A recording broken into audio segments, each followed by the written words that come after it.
Riders, welcome back to Sam's Bikes, where you know we only talk e-bikes, and today it's all about the new Genie Shock from Specialized. How to change those tokens, why you'd want to change those tokens, and when.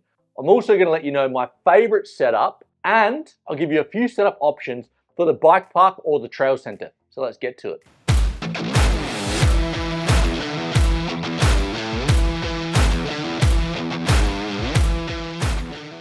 So I've been running the Genie on my Levo SL for the last 3 months. Love the Genie, love how plush it feels. I love how the rear wheel tracks very coil-like. Also, it feels like for me, I have like 10 mil more suspension because I've got more usable mid-stroke. Absolutely love that.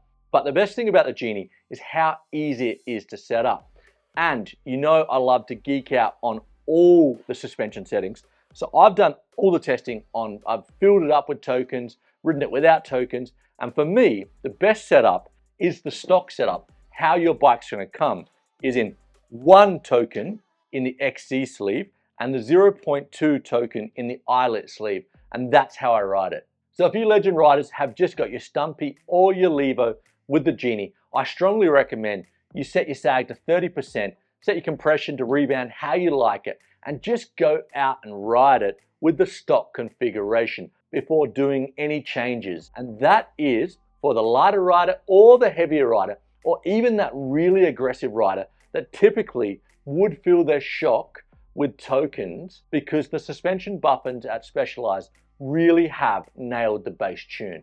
And now a word from our sponsor. Quad Lock has been supporting Sam's Bikes for the last 3.5 years, really helping keep the lights on. Without Quad Lock, Sam's Bikes does not exist, and I love all their products. I love having my iPhone on my handlebars so I can keep in contact with you legend riders.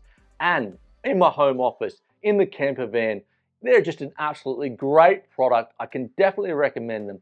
And riders, the legends at Quad Lock are giving you legends a 10% discount code off absolutely everything store-wide. Link in the show notes. So before we crack open the Genie and change those tokens, let's have a look at the tokens that we can change and what they do and why and when you'd want to change them. And the biggest point of difference for me with the Genie Shock is that you can independently tune the mid-stroke and the bottom out. And it's super interesting because your bike really does feel quite a lot different out in the trails depending on how you configure those tokens. So first up, we've got these orange larger spacers or tokens, and they are for your outer sleeve air chamber. So they go in here.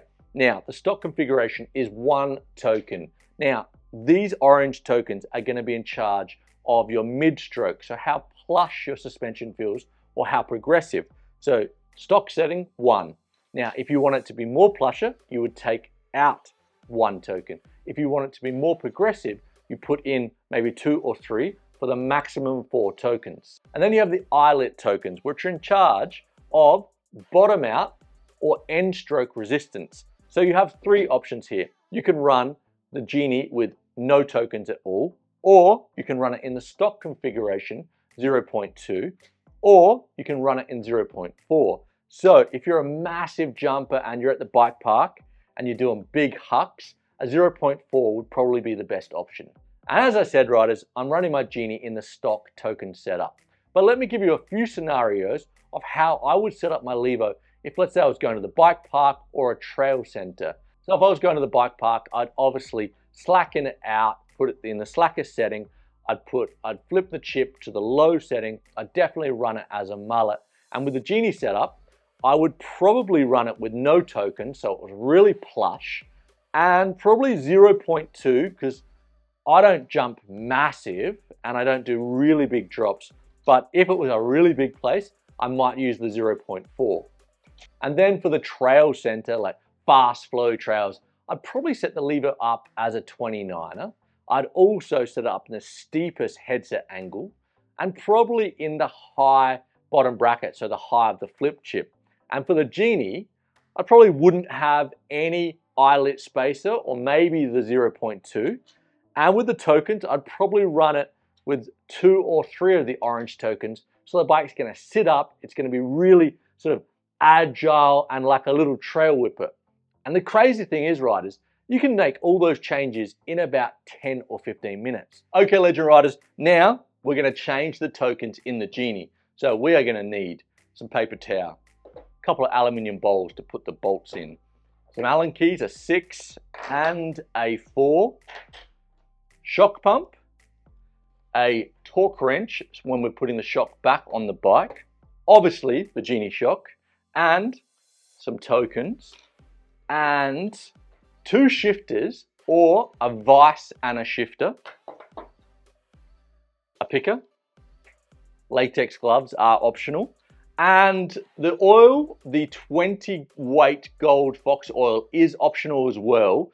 We're not going to use it today, but if you're going to do this like on a regular basis and you're going to change those tokens, I would recommend getting some of this. Okay, so first off, we're obviously going to have to take the Genie off the bike, and that's really simple. All you want to do is take off both eyelet bolts, store them in a safe place, and we're ready to start working on the Genie. Okay, so now we're going to want to take the air out of the Genie. And now you want to do that relatively slowly because this is the damper body here. You don't want the damper body to suck in. And so you want to give it time for the negative and positive air chambers to equalize. That does sound a bit complicated, but all you want to do is just not take the air out too quickly. So let's do that.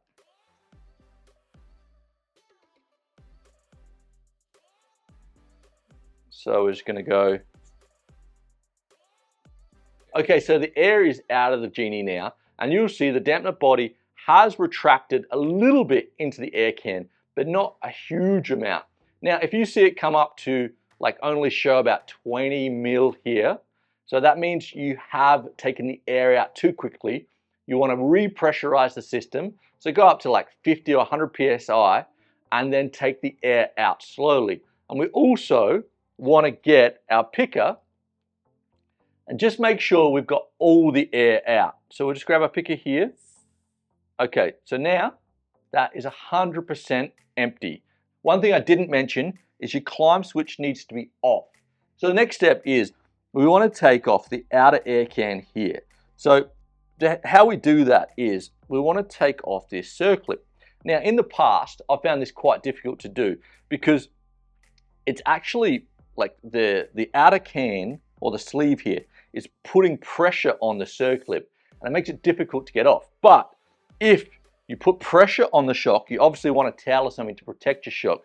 Put pressure on the outer air sleeve here, push down, and put your thumb around the circlip here so it doesn't start winding itself off.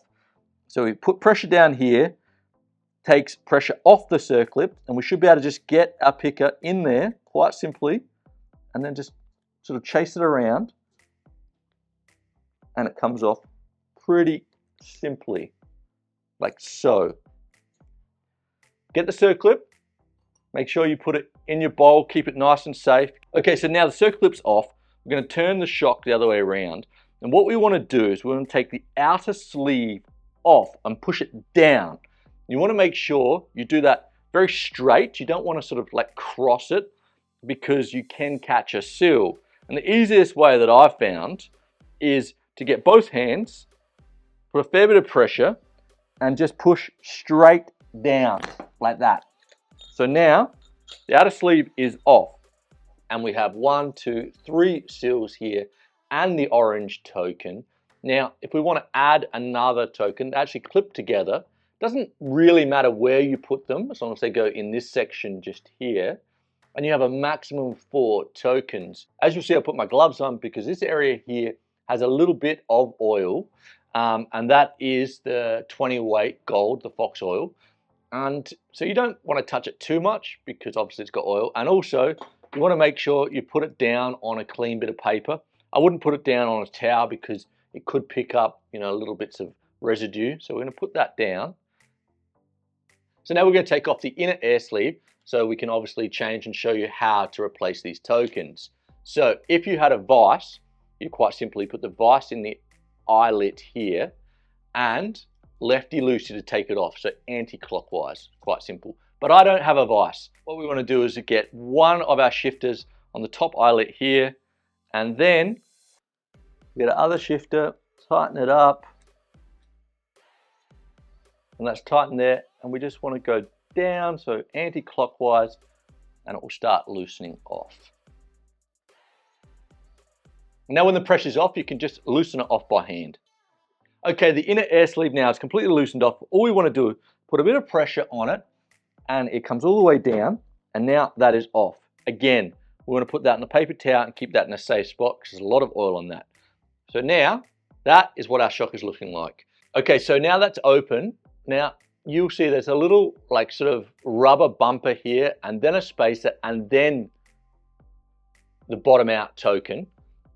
And we're going to get our pick, and we're going to just move that all out the way. But with your pick, you want to be really careful with this shaft here. Don't scratch that, don't touch that. So we're just going to come in here, we're going to move our bumper back a little bit, like so. And then we have another washer here. Going to get that out the way. Okay, so we've got the picker and we've got the rubber bumper and the spacer out of the way. And you'll see we have the 0.2 token just in here. Now, it's quite difficult to get in there, so you want to get your pick just in there, just sort of leverage it out, top and bottom, and it should just come out like so. Okay, so we have our 0.2 spacer out now. So the shock is completely pulled apart and we've taken out the bottom out token. Now we're going to reinstall the bottom out token with the 0.2 because that's how I write it. Now you want to get the token, the 0.2, with the Fox logo facing outwards. And also there is kind of like a position, you'll see it. It fits into a position there. And when you're installing it, you'll see it just slides in there quite easily. Now it's back in. We want to put the metal spacer here, or washer. We want to push that onto the token. And now we want the rubber stopper, and we're just going to push that back onto it, like so. Perfect. Okay, so now our 0.2 token is installed. Now we're going to get the outer air sleeve and we're going to put it back on like so. Just push it in place and then we start tightening that up. So now it's hand tight. We go back with our shifters and we just want to nip it up. We just want to give it a little bit, not too much. It really doesn't need to be that tight. So now the inner air sleeve is back together and I'm just going to show you how to change these tokens. So they just click off like this. And so this would be how you'd run it if you wanted it as plush as possible. And as I said, it will take 4 tokens. I have tried it with 3. It definitely changed the bike a lot. So we're just going to put that original token back in. These tokens have no direction. All you want to do is make sure they click in together.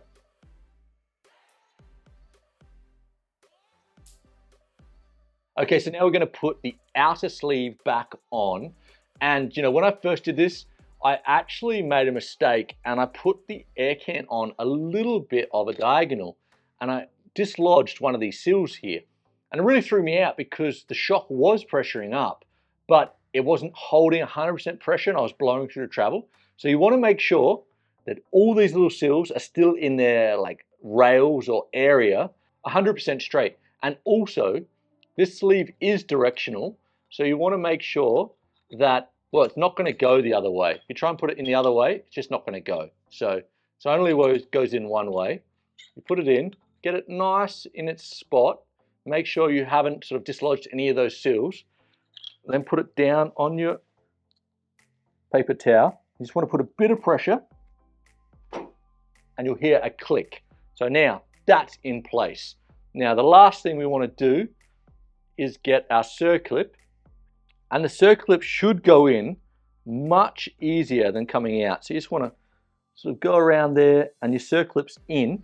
And just to check that and just put it in its place, you want to turn the shock around the other way and just push the outer sleeve down. So now it's really making a nice connection on that circlip. So now the Genie is completely back together in the stock setup and we're going to put it back on my Levo SL. So I normally start from the bottom mount first and then put the top mount in. And also riders, the Genie or the Levo SL has a flip chip. So if you're facing the bolt, so the lower part of the bolt is facing the Genie, that's going to be in your low setting. And if you go to the top, like if you put the bolt to the top, that's going to be your high setting. Now I pretty much always run mine in the low setting. So we're going to set it up in the low setting and go ahead and put it in. So that's going in. Let's give it a little wiggle and it will go in like so. And then lift up. And then you get the bolt.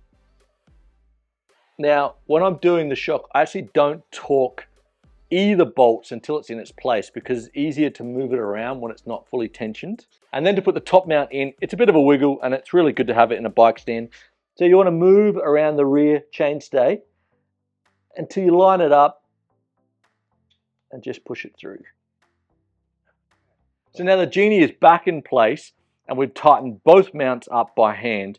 We want to torque them up to the right setting. So the bottom mount is 20 Newton meters and the top mount is 5.5. Really important, don't over torque the top bolt. 5.5 is what you want. Okay, so the Genie's back on the bike, torqued up those bolts, and the last point, we're going to pressure it back up. I run 225 in my Genie. So you want to get this right, riders. So like a lot of riders out there I see just pressure up to their desired pressure and leave it at that. But what we need to do is we need to equalize the negative and positive chamber. You don't really need to understand it, just do it.